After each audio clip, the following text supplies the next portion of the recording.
ज्यांच्या नशिबात होते ते आले, ज्यांच्या नशिबात नाही ते आलेले नाही आहे. म्हणजे 200 घरांची वस्ती आहे, पण आजूबाजूला पण बरीचशी गावं आहेत. खरं म्हणजे आम्ही आज आमचं भाग्य असं समजावं की ज्या व्यक्तीने आपल्या देशासाठी हुतात्मा पत्करलं ते पण तरुण वयांमध्ये. काय त्या दोघांनाच पडलं होतं की आमच्या छातीवरती गोळ्या खाऊन आम्हाला इथून जावं म्हणून. मग आमची जबाबदारी काय आहे? ठीक आहे, आता दरवर्षी जे काय आपण ठराविक मंडळी, आता ही शाळेची आमची जर मंडळी आली नसती तर मग आम्ही तर ग्रामस्थ किती आहोत हा पण विचार करणं गरजेचं आहे की ज्याने तरुण वयामध्ये आपला देश स्वतंत्र व्हावा म्हणून हसत हसत गोळ्या झेलल्या, त्यांच्यासाठी जर आम्ही दिवसातले वर्षातून एकदा आणि ते पण 2-3 तास जर आम्ही देऊ शकत नसेल तर त्याच्या इतके दुर्भाग्य कोणी नाही आहे. असं म्हटलं गेले, जिथं पिकतं तिथं विकलं जात नाही आहे. ही आपली मराठी माणसाची म्हण आहे, ती काही चुकीची नाही आहे. आमदार साहेब, तुम्ही प्रयत्न करताय, पैसे देताय, सगळं करताय, परंतु आम्हाला आमच्या हिराजी पाटील आणि भाई कोतवालांना श्रद्धांजली अर्पण करण्याला तिथे हजारो लोक उपस्थित पाहिजेत, तर आम्हाला खरी ती श्रद्धांजली त्यांना दिल्यासारखी होणार आहे. आम्ही आलो, तुम्ही बोलवलं, आमचं कर्तव्य आहे, तो भाग वेगळा आहे. म्हणजे असं म्हटलं गेलं, राजे शिवछत्रपती महाराज जन्माला आले नसते तर आज आपली काय अवस्था झाली.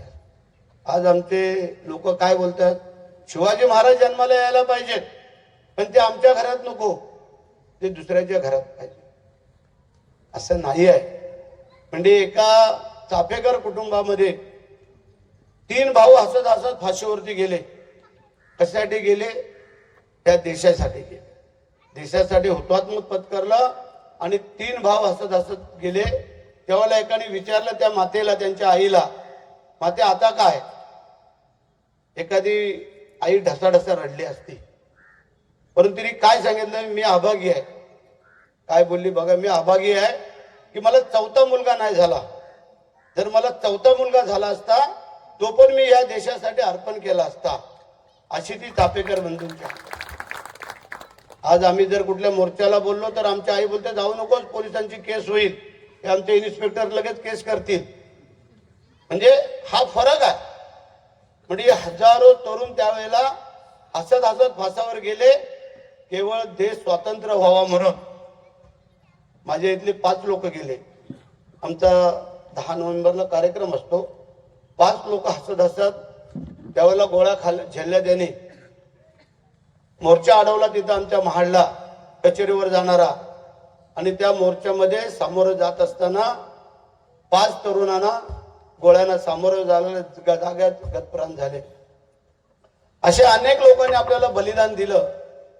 आज मानिवली गाव, आता मी आलो कर्जत पासून किती अंतर आतमध्ये आहे. मी पहिला चुकलो तो सरळ गेलो पुढं, परत फिरून आलो. एवढ्या आतमधल्या गावातला हा एक आमचा हिराजी पाटील. त्यावेळेचा तुमच्या गावाचं नाव आज जे काही नकाशावरती आणि जे काही नावारूपाला आलेलं आहे ते केवळ आणि केवळ हिराजी पाटील यांच्यामुळे आलेलं आहे. हे कोणी विसरता कामा नये.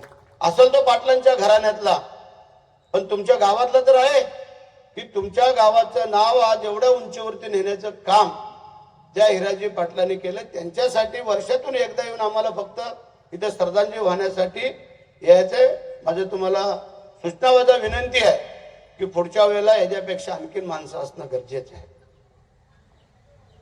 इतर जर आम्ही कुठल्या आमच्या सभेना काय बोलवलं का आमची लोक भरभरून येतात.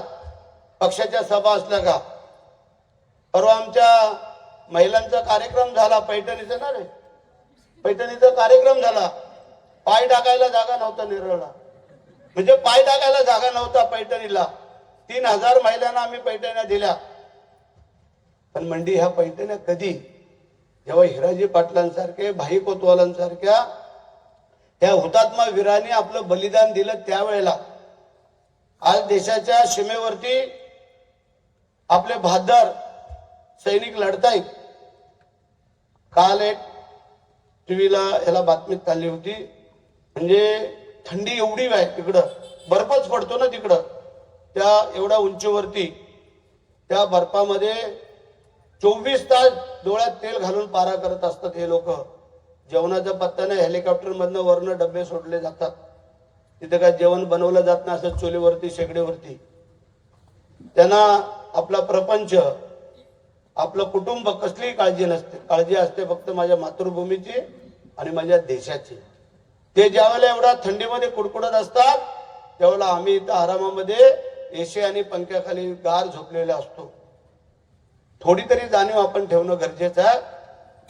हजारो देशाचे सैनिक युद्धामध्ये मारले जातात. त्यांच्या कुटुंबाने काय करायचं आणि म्हणून करता. अशा वीर जवानांचा जिथे जिथे कार्यक्रम असेल तिथे तिथे जास्तीत जास्त संख्येने आपण मंडळींनी येणं गरजेचं आहे असं मला वाटतंय. मंडळी असो, आज आपल्या आमदारांची जबाबदारी आहे, त्यांना तुम्ही निवडून दिलेल्या आहेत. आमची जबाबदारी आहे, आम्ही राज्याचे मंत्री म्हणून काम करतोय, तेव्हा आमची पण तेवढीच जबाबदारी आहे आणि ते आम्ही निश्चितच पार पाडू. हे साखव ब्रिज पूल हे होतील, ते काही कुठं गेलेले नाही आहेत, परंतु आजचा दिवस हा आपला सगळ्यात महत्वाचा आहे. त्याला पुढच्याला आणखीन कसं आपल्याला हा कार्यक्रम वाढवता येईल. जर तुम्हाला तरुण, आता आमच्या त्या छोट्या मुलीने अत्यंत उत्कृष्ट भाषण केलं, केवढं पाठांतर तिने केलं, एवढं पाठांतर जे शिक्षक आलेत ना ते पण नाही करू शकत. पण माझ्या त्या मुलीने, त्या शिक्षकांनी तिला तयार केलं, त्यांना धन्यवाद देतो. परंतु त्या मुलीने किती अभ्यास केला असेल विचार करा. एवढं मोठं पाठांतर करायला एक दिवसात पाठांतर होत नाही आहे. त्या छोट्या मुलीने गाणं गायलं. मग अशी जेव्हा मुलं आपल्या देशाचे तयार होतील तेव्हा तुमच्या त्या शिक्षकाचं नाव वाढतं, आई वडिलांचं होतं, त्या शाळेचं होतं, त्या गावाचं होतं. आज कित्येक लोक क्रीडा स्पर्धेमध्ये भाग घेतात, त्यावेळेला त्या गावाचं, त्या भागाचा, तालुक्यात